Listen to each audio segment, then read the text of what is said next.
こんにちは。ようこそ。今日もここに来てくれてありがとうございます。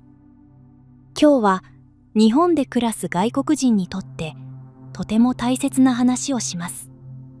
災害の話です。地震の話です。台風の話です。大雨の話です。避難の話です。防災の話です。少し怖いテーマかもしれません。でも、怖がらせるための話ではありません。安心するための話です。知らないと怖いです。でも、少し知っていると心が落ち着きます。準備していると少し安心できます。準備。前もって用意することです。防災。災害に備えることです。今日はゆっくり優しく日本で災害にあったときどうすればいいのか一つずつ見ていきましょう。日本に来たばかりのあなたを想像してください。新しい部屋があります。新しい駅があります。新しいスーパーがあります。新しい学校や仕事があります。毎日覚えることがたくさんあります。住所の登録、健康保険、銀行、携帯電話、ゴミ出し、部屋のルール、たくさんあります。その中で災害のことはつい後回しになるかもしれません。後回し。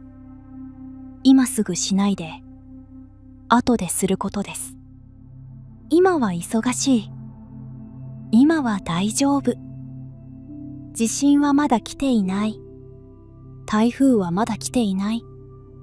そう思うかもしれません。でも、日本で生活するなら、災害のことを少しだけ知っておくことはとても大切です。なぜなら、地震や台風はあなたが準備できている日だけに来るわけではないからです。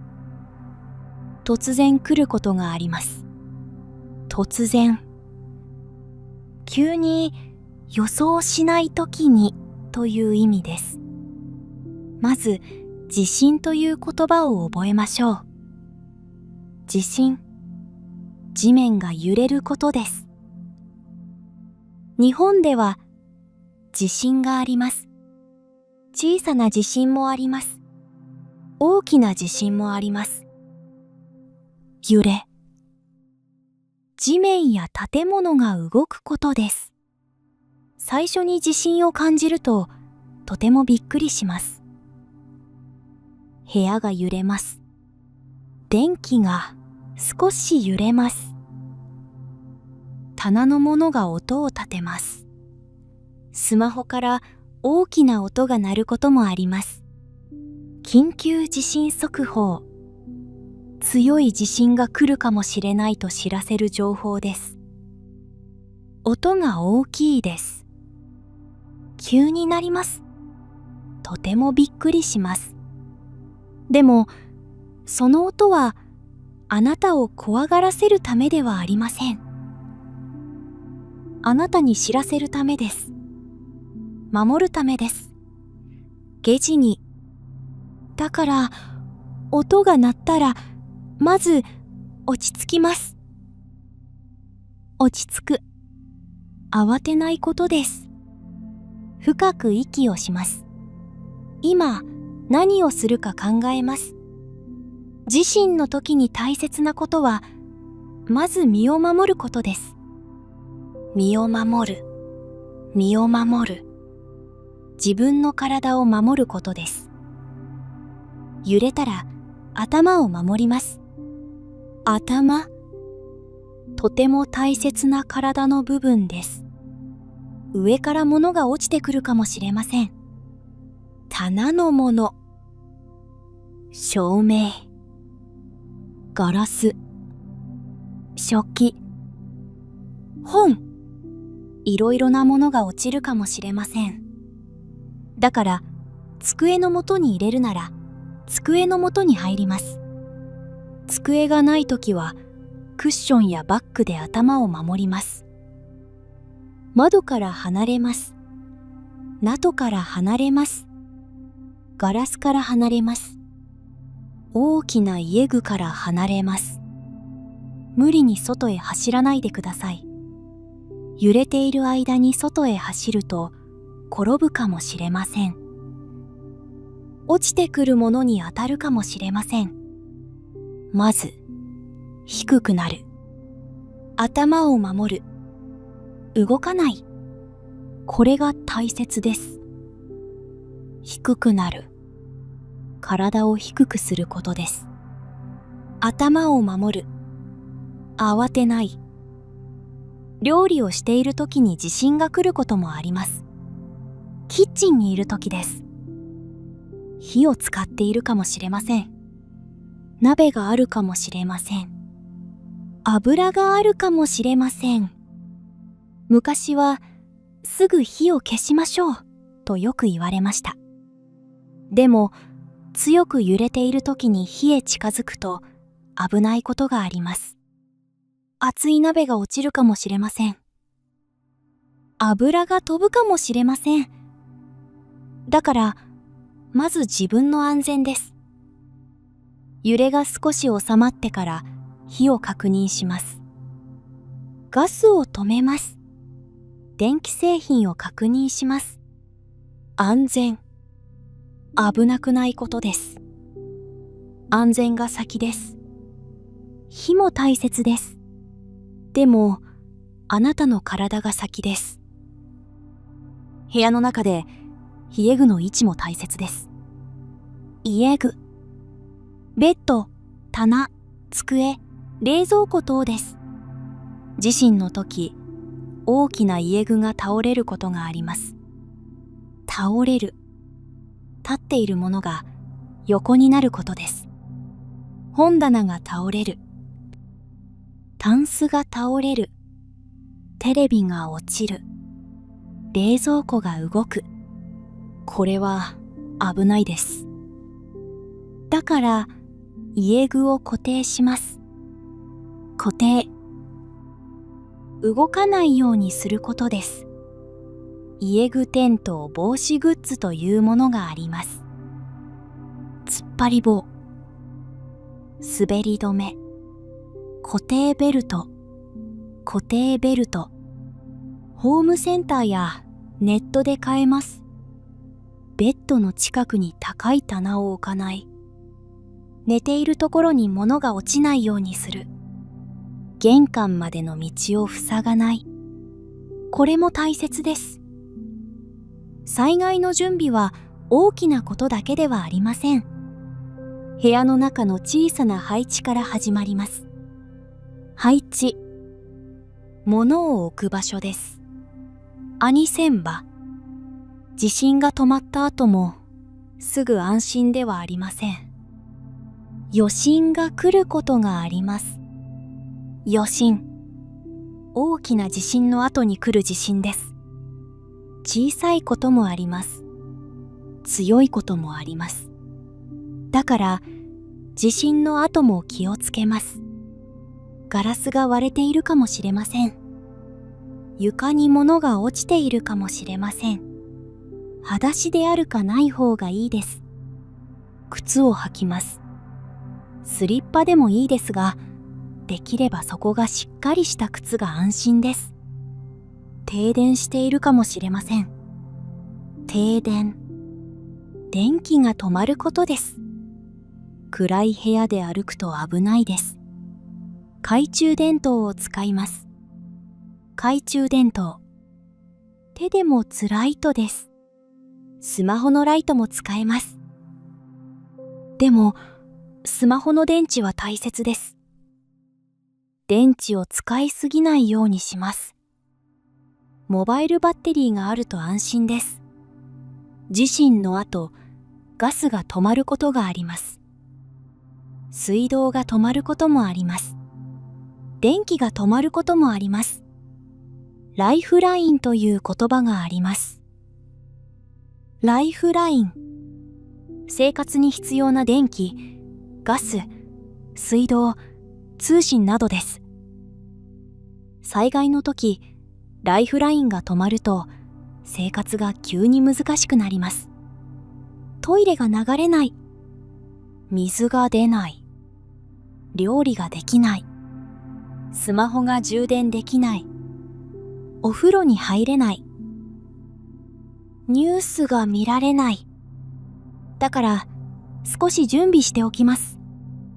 水、食べ物、ライト、電池、充電器、薬、現金、かちらした、大切な書類、これらを少し用意します。全部を完璧に用意しなくてもいいです。できるところからで大丈夫です。防災は一日で完成するものではありません。少しずつ作るものです。水はとても大切です。水、飲むため、料理するため、手を洗うため、トイレのために必要です。災害の時、水道が止まることがあります。だから、飲み水を少し置いておきます。ペットボトルの水、2リットルの水、小さい水でもいいです。一人暮らしなら数本でもあると安心です。全部を一度に買わなくてもいいです。買い物の時に1本多く買う。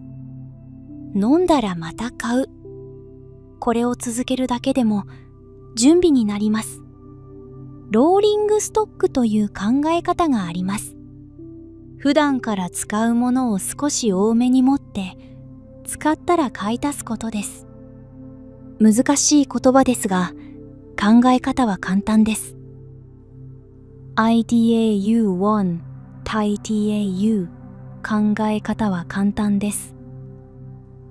考え方は簡単です。いつものものを少し多めに。これでいいです。食べ物も用意します。非常食。災害の時に食べるための食べ物です。缶詰、レトルト食品、カップ麺、乾パン、ビスケット、栄養バー、お米のパック、スープ。自分が食べられるものを選びます。自分が食べられないものを買っても災害の時困ります。アレルギーがある人は特に注意します。宗教や食習慣で食べられないものがある人も確認します。非常具は特別なものだけでなくてもいいです。普段から食べているレトルトカレー。好きなスープ、缶詰の魚、豆、ナッツ、チョコレート。こういうものでも助けになります。災害の時、食べ慣れた味があると心が少し落ち着きます。食べ慣れた。いつも食べていて安心する味です。非常用バッグも作っておくと安心です。非常用バッグ、同感に。災害の時、すぐ持って出るバッグです。避難バッグとも言います。避難、安全な場所へ移動することです。バッグの中には水、少しの食べ物、懐中電灯、モバイルバッテリー、薬、マスク、ティッシュ、ウェットティッシュ、タオル、現金、コピーした書類、着替え、言重、生理用品、充電ケーブルなどを入れます。人によって必要なものは違います。赤ちゃんがいる人は、おむつ、ミルク、哺乳瓶。持病がある人は、薬やお薬手帳。メガネが必要な人は、予備のメガネ。外国人なら在留カードやパスポートのコピーもあると安心です。もちろん、本物の在留カードは普段持つ必要があります。でも、コピーを別に保存しておくと、いざという時助けになります。写真をスマホに入れておくのも良いです。避難場所も知っておきましょう。避難場所。災害の時に行く安全な場所です。学校、公園、公民館、体育館などが避難場所になることがあります。自分の家の近くの避難場所を調べます。市役所や区役所のウェブサイトに書いてあることがあります。街の掲示板に地図があることもあります。避難所という言葉もあります。避難所。災害の後、しばらく過ごす場所です。避難場所と避難所は似ていますが、少し違う場合があります。難しいです。でも、最初は近くの安全な場所を知ることが大切です。家から歩いて行ける場所、夜でも行ける道、橋を渡らなくても行ける場所、これを一度確認しておくと安心です。実際に歩いてみるともっと安心です。地図だけでなく自分の足で確認します。地震の時、外にいる場合もあります。駅にいるかもしれません。電車に乗っているかもしれません。スーパーにいるかもしれません。学校にいるかもしれません。職場にいるかもしれません。外で地震が来たら、まず落ちてくるものに注意します。看板、ガラス、屋根の瓦、電柱、自動販売機、壁、こういうものから離れます。広い場所があれば、そこへ移動します。でも、道路に飛び出すのは危ないです。車が来るかもしれません。駅では駅員さんの指示を聞きます。指示。何をすればいいかという案内です。電車が止まることがあります。電車が止まることがあります。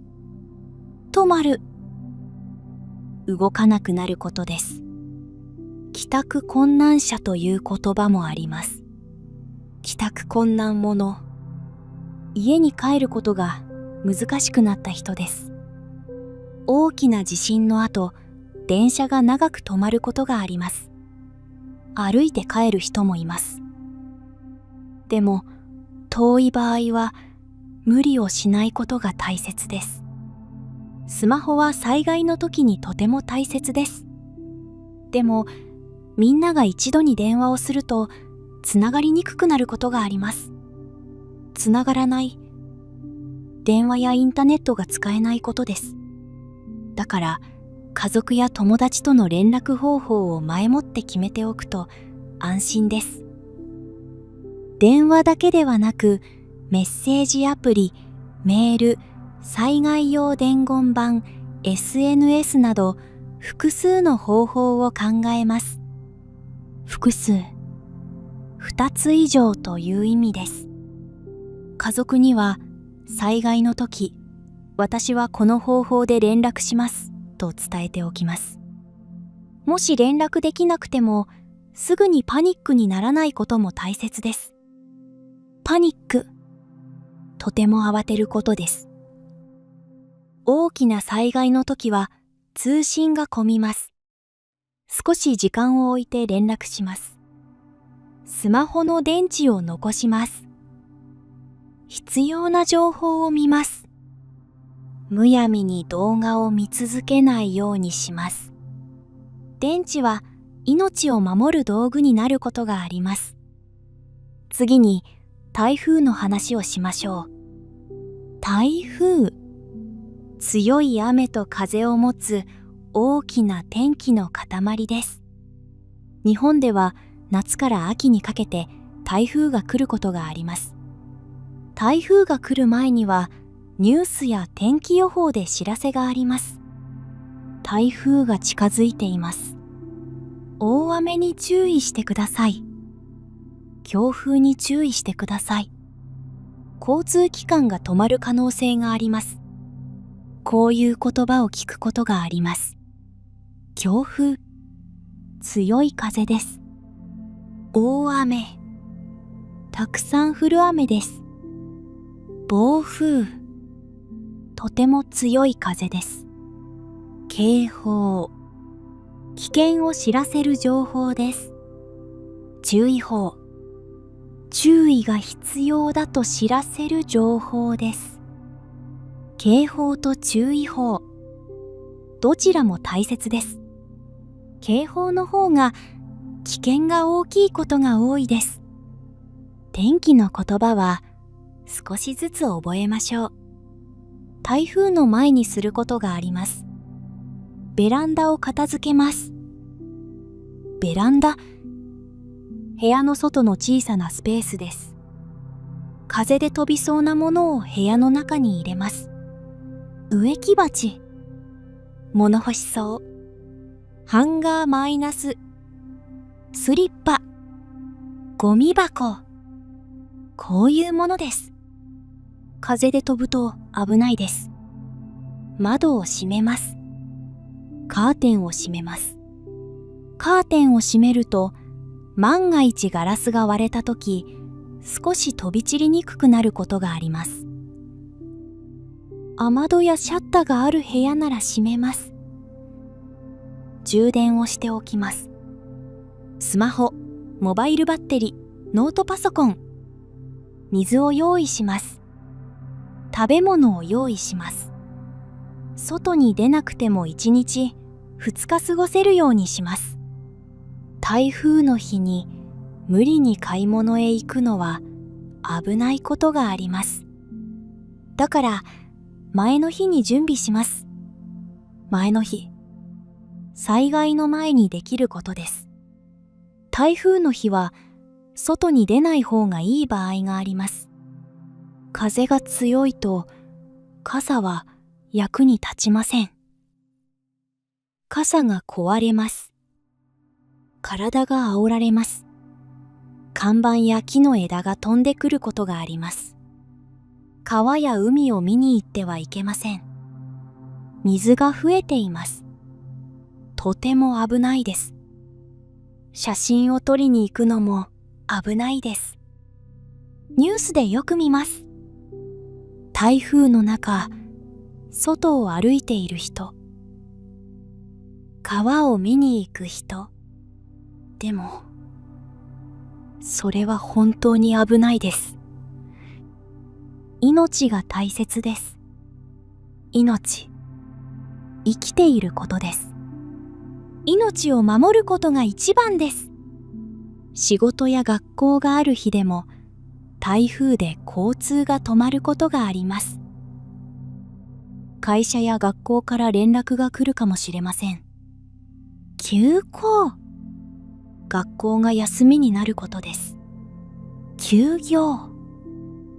仕事や店が休みになることです。メールやアプリを確認します。自分で判断しにくいときは、早めに相談します。今日は出勤しても大丈夫ですか？電車が止まりそうです。どうすればいいですか？こう聞いて大丈夫です。大雨の時は川や低い土地に注意します。洪水、水があふれることです。浸水、水が家や道路に入ることです。土砂災害、山や崖の土が崩れることです。土砂、土や石のことです。崖、急な斜面です。日本には山が多い地域があります。大雨で土砂災害が起きることがあります。自分の住んでいる場所が川の近くか山の近くか低い土地か確認しておくと安心です。ハザードマップというものがあります。ハザードマップ、災害の危険がある場所を示す地図です。洪水、土砂災害、津波などの危険がわかることがあります。住む場所を決めるときにも役に立ちます。今住んでいる人も一度見ておくと良いです。少し難しい地図ですが、自分の家の周りを見るだけでも大切です。津波という言葉もあります。津波、地震の後、海から大きな波が来ることです。海の近くに住んでいる人は特に知っておく必要があります。強い地震の後、海の近くにいる場合は津波に注意します。津波警報、津波注意報、こういう情報が出ることがあります。津波はとても早く来ることがあります。海を見に行ってはいけません。写真を撮りに行ってはいけません。高い場所へ逃げます。高台、高い場所です。津波避難ビルという建物がある地域もあります。津波から逃げるために使える建物です。海の近くに住む人は避難ルートを前もって確認します。行く道です。2、家からどこへ逃げるか、じと何分かかるか、夜でもわかるか、これを一度考えておきます。雪の災害もあります。地域によっては大雪があります。大雪、たくさん降る雪です。雪に慣れていない人は歩くのがとても難しいです。道路が凍ります。滑ります。転びます。電車やバスが遅れます。車が動けなくなることもあります。雪の日は滑りにくい靴を履きます。手袋をします。両手をポケットに入れて歩かない方がいいです。転んだ時に手を使えないからです。時間に余裕を持ちます。余裕？少し多めの時間や心のスペースです。雪の地域に住む人は暖房、灯油、雪かき、道路の凍結など地域のルールを知る必要があります。日本は地域によって災害の形が違います。自分の地域の危険を知ることが大切です。災害情報を受け取る方法も大切です。スマホの防災アプリ、自治体のメール、ニュース、テレビ、ラジオ、SNS、駅や学校、会社からの連絡、いろいろあります。自治体、市、区、町、村などの地域の役所です。自治体は避難情報を出すことがあります。避難指示、危険なので避難してくださいという情報です。高齢者など避難。高齢者や避難に時間がかかる人は早めに避難してくださいという情報です。難しい言葉です。難しい言葉です。日本人でも難しいです。だから外国人にはもっと難しいかもしれません。でも大切な情報です。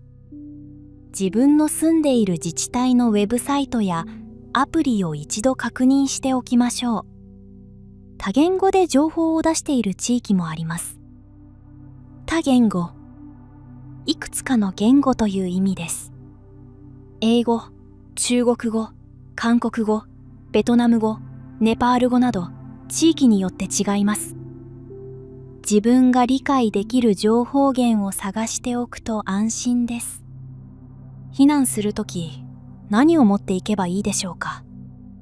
全部は持てません。部屋にあるものを全部持って逃げることはできません。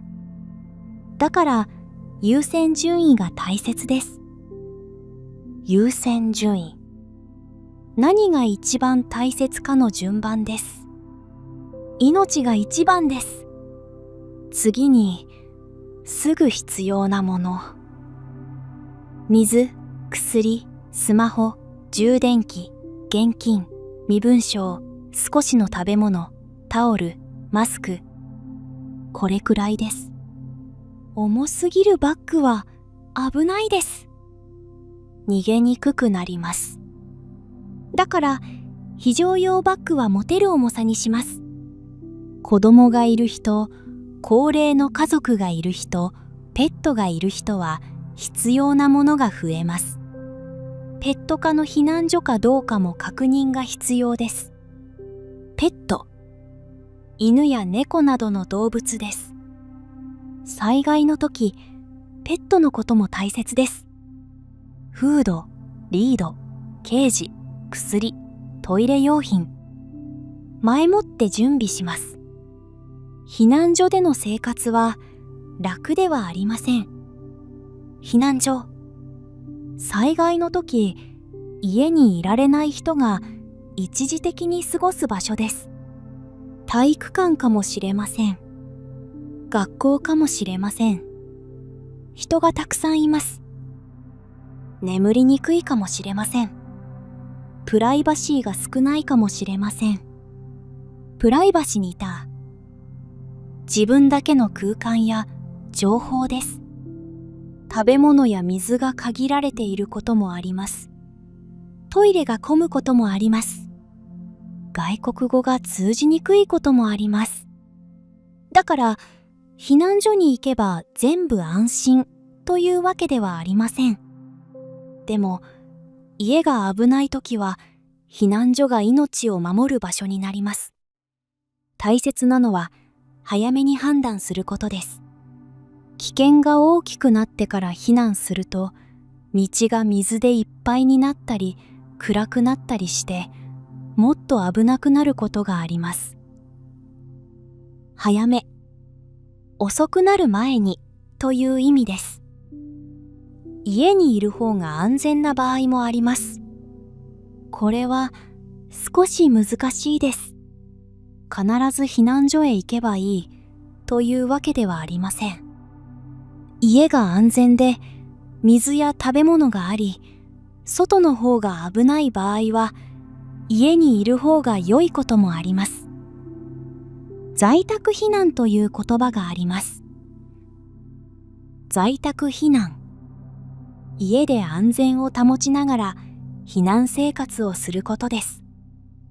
例えば、マンションの高い階で洪水の危険が低い場合、外へ出るより家にいる方が安全なことがあります。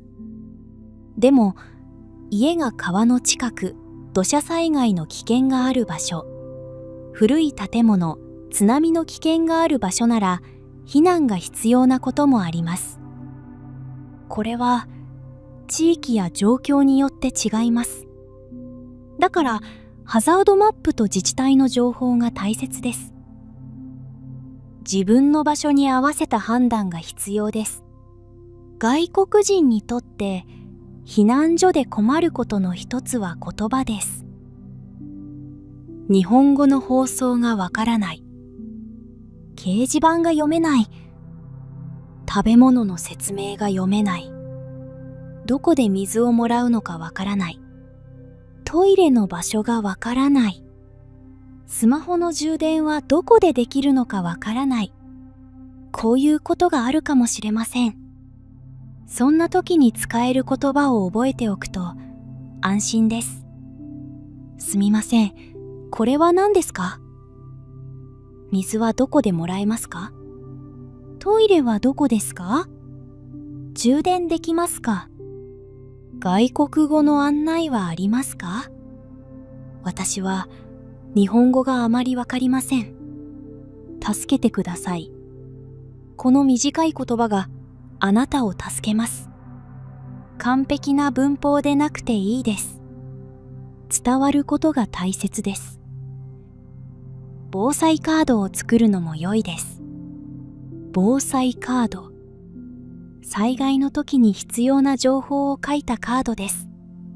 名前、住所、電話番号、国籍、言語、緊急連絡先、アレルギー、持病、飲んでいる薬、宗教上食べられないもの、こういう情報を書いておきます。日本語と自分の言葉で書いておきます。財布に入れます。スマホにも保存します。災害の時、あなたがうまく話せないこともあります。怖くて言葉が出ないこともあります。怪我をして話せないこともあります。そんな時、カードがあなたの代わりに伝えてくれます。小さいカードですが、大きな助けになります。仕事中や学校に入る時の災害も考えます。学校には避難訓練があることがあります。避難訓練。災害の時の動きを練習することです。訓練。練習です。火事の訓練、地震の訓練、津波の訓練。学校や会社で避難訓練があったら真面目に参加しましょう。真面目に、きちんとという意味です。訓練の時は少し面倒に感じるかもしれません。でも本当に災害が起きた時、体が覚えていることがあります。どこへ行くか？誰の指示を聞くか？どの階段を使うか？集まる場所はどこか？こういうことを知っておくと安心です。職場でも避難経路を確認しましょう。非常口はどこですか？消火器はどこですか？集合場所はどこですか？聞いて大丈夫です。火事の話も少ししましょう。火事。火が出て建物が燃えることです。火事の時も119に電話します。火事です。住所は〇〇です。何が燃えています。人がいます。こう伝えます。火事の時は煙がとても危ないです。煙。火事の時に出る黒い空気です。煙を吸うと危険です。姿勢を低くして逃げます。ハンカチやタオルで口と鼻を覆います。エレベーターは使わないで階段を使います。ドアが熱い時は向こう側に火があるかもしれません。無理に開けない方が良い場合があります。火が小さい時だけ消火器を使います。焼死。火を消す道具です。でも火が大きい時は消すより逃げることが大切です。命が先です。物より命です。書類より命です。スマホより命です。災害の後、デマにも注意しましょう。デマ。正しくない情報です。災害の時、SNS でいろいろな情報が流れます。水が止まるらしい。大きな地震がまた来るらしい。ここが危ないらしい。外国人は避難所に入れないらしい。こういう情報の中には正しくないものもあります。デマを信じると不安が大きくなります。間違った行動をしてしまうこともあります。だから情報源を確認します。情報源。情報がどこから来たかです。自治体、気象庁、警察、消防、学校、会社、公式アカウント。こういう信頼できる情報を見ます。友達から来た情報もすぐ全部信じないで確認します。確認。正しいかどうか見ることです。災害の時こそ落ち着いて情報を見ます。災害の準備はお金がかかると思う人もいるかもしれません。確かに防災グッズを全部買おうとするとお金がかかります。でも少しずつで大丈夫です。今週は水を買う。来週は懐中電灯を買う。次はモバイルバッテリーを買う。次は非常食を買う。少しずつです。100円ショップで買えるものもあります。ホイッスル。笛です。助けを呼ぶときに使えます。ウェットティッシュ。簡易トイレ。アルミブランケット。軍手。こういうものも役に立つことがあります。高いものを一度に揃えなくてもいいです。大切なのは始めることです。始める。最初の一歩をすることです。防災は部屋の中だけではありません。心の準備も大切です。心の準備。何が起きるか少し考えておくことです。地震が来たらまず頭を守る。台風が来たら前の日に買い物をする。大雨の時は川へ行かない。津波の危険がある時は高い場所へ逃げる。火事の時は煙を吸わないようにして逃げる。一族には後で連絡する。スマホの電池を大切にする。こういうことを心の中で一度練習します。イメージする。頭の中で考えることです。イメージしておくと、本当に起きた時に少し動きやすくなります。外国人にとって災害の時のもう一つの不安は、家族が海外にいることです。家族は遠くにいます。ニュースを見て心配します。あなたに電話します。でも、電話がつながらないかもしれません。あなたも不安になります。だから、家族に前もって伝えておきます。日本で災害が起きたとき、電話がつながりにくくなることがあります。私は安全ならメッセージを送ります。すぐ返事ができなくても心配しすぎないでください。このアプリで連絡します。こう伝えておくと、家族も少し安心できます。家族の安心も大切です。あなたが日本で一人で暮らしているなら、家族は遠くから心配しています。連絡方法を決めておくことはお互いのためです。子供がいる家庭では子供にも優しく説明します。地震が来たら机の下にいる。頭を守る。先生の話を聞く。勝手に外へ出ない。お父さん、お母さんと会えないときは決めた場所で待つ。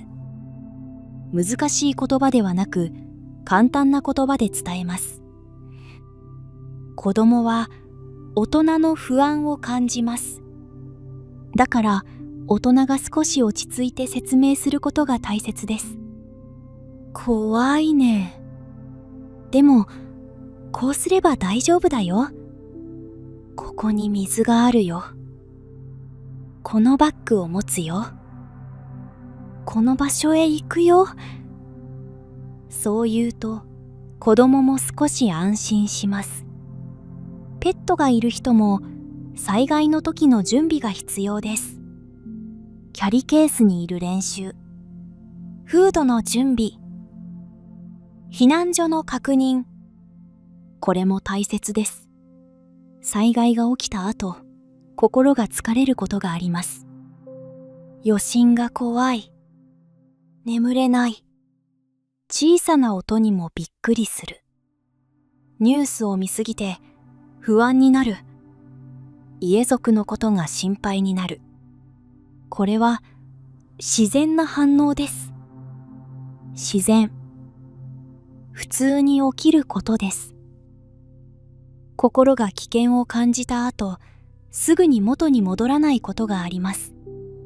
だから、ニュースを見る時間を少し減らす。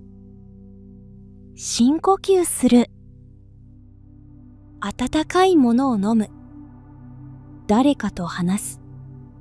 眠れるときに眠る。自分を責めない。こういうことも大切です。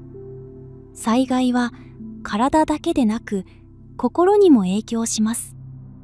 影響。何かが心や体に変化を与えることです。心が辛いときは相談してもいいです。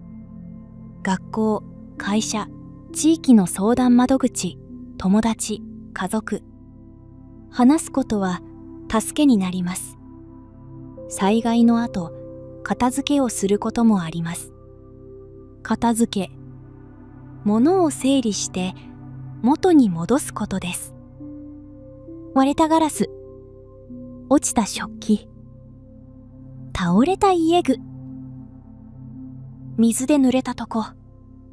片付けるときは怪我に注意します。軍手を使います。靴を履きます。ガラスを素手で触らない。水漏れがあるときは電気に注意します。濡れた場所で電気製品を振るのは危ないことがあります。写真を撮っておくこともあります。保険や管理会社への連絡に必要になる場合があるからです。賃貸の部屋なら勝手に大きな修理をする前に管理会社へ連絡します。水漏れ、壁のひび、窓ガラス、設備の故障。写真を撮って状況を伝えます。災害の時に近所の人との関係が助けになることもあります。普段はあまり話さない隣人でも災害の時に声を掛け合うことがあります。大丈夫ですか？怪我はありませんか？水はありますか？避難所はどこですか？短い言葉でいいです。日本語が上手でなくても気持ちは伝わります。地域の防災訓練に参加できるなら参加してみるのも良いです。地域。自分が住んでいる場所の周りです。地域の人がどこへ避難するのか、どんなルールがあるのか知ることができます。外国人だから参加してはいけないということはありません。むしろ知っておくと安心です。ここまでたくさんの話をしました。地震、台風、大雨、津波、火事、避難、防災バッグ、水、食べ物、情報、連絡、避難所、たくさんあります。多すぎると感じるかもしれません。でも、全部を今日やらなくていいです。大切なのは一つ始めることです。今日、自分の住所をメモする。今日、近くの避難場所を調べる。今日、水を1本買う。今日、スマホに防災アプリを入れる。今日、非常用バッグに薬を入れる。今日、家族と連絡方法を決める。一つでいいです。一つ始めれば、それは準備です。準備は少しずつ強くなります。日本で暮らすということは、美しい季節を楽しむことでもあります。春の桜、夏の祭り、夏の祭り、秋の紅葉、冬の雪、おいしい食べ物、20日、便利な電車、静かな街、親切な人、楽しいことがたくさんあります。でも、その同じ日本には地震もあります。台風もあります。大雨もあります。自然は美しいです。そして、時々怖いです。自然、海、山、空、雨、風、地面。自然と一緒に暮らすためには少し知ることが必要です。知ることは怖がることではありません。知ることは安心に近づくことです。夜、あなたは部屋にいます。外では雨が降っています。スマホに天気の通知が来ます。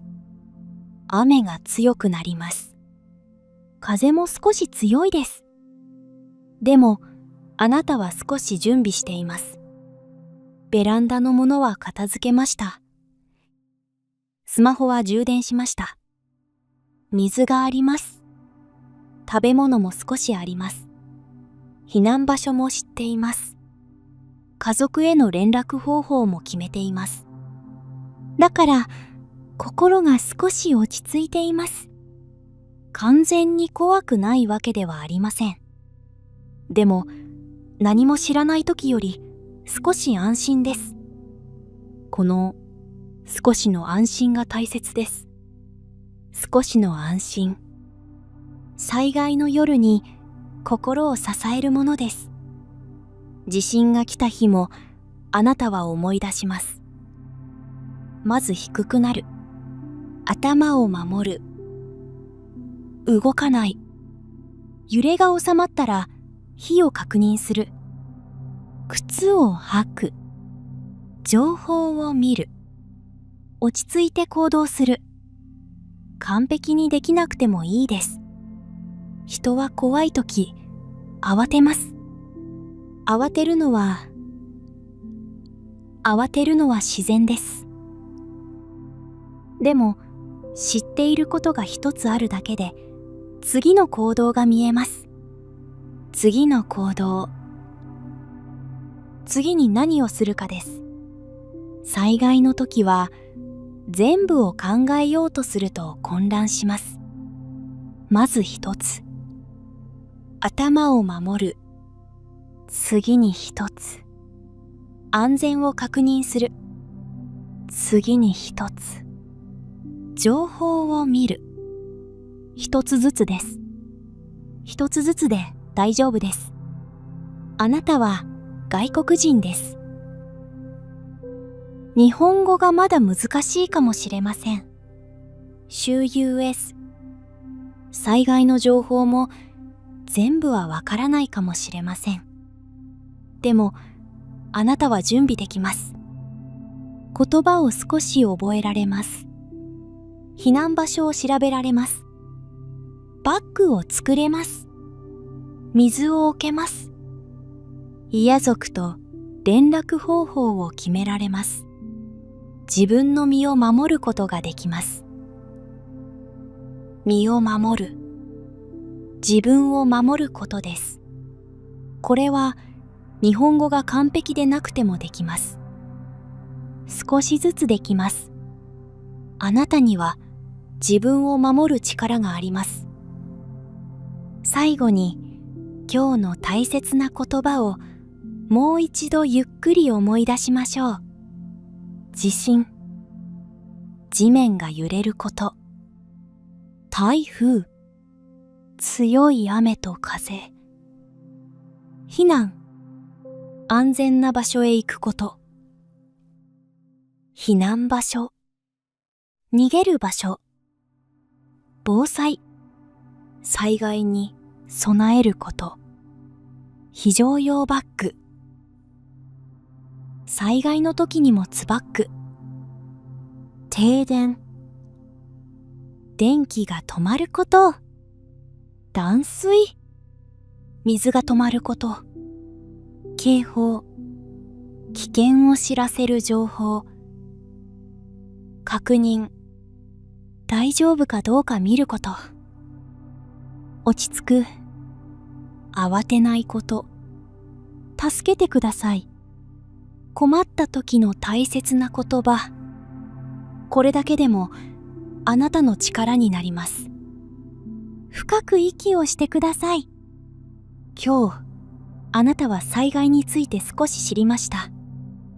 少し準備に近づきました。それだけで大きな一歩です。日本での生活は新しいことの連続です。楽しいことも難しいこともあります。